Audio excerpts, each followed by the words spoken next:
ఇప్పుడు నేను ఒక ప్రశ్న అడుగుతాను, మీరు చెప్పండి. 3 సంవత్సరాలని ఉపమానంలో ఎందుకు చెప్పాడు? అది ఉపమానమే కదా. 10 సంవత్సరాల నుంచి చూస్తున్నాను ఫలించట్లేదు అనొచ్చు కదా. 20 సంవత్సరాల నుంచి చూస్తున్నాను ఫలించట్లేదు అనొచ్చు కదా. పోనీ 4, 5, 2 అనొచ్చు కదా. ఎగ్జాక్ట్గా 3 ఎందుకు అన్నాడు? అప్పటికి యేసు ప్రభు పరిచర్య ప్రారంభించి 3 ఏళ్ళు అయింది. 3 ఏళ్ళు అయింది. ఆ 3 ఏళ్ల పరిచర్యలో కూడా ఫలించని వాడు యోధా ఇస్కరియోతు.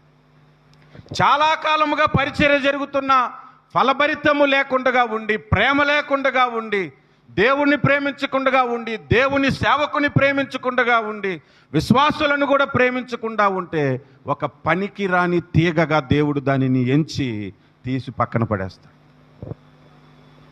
సో మనం చాలా జాగ్రత్తగా పనికొచ్చే తీగలుగా మనము ఉండాలి. హల్లెలూయా.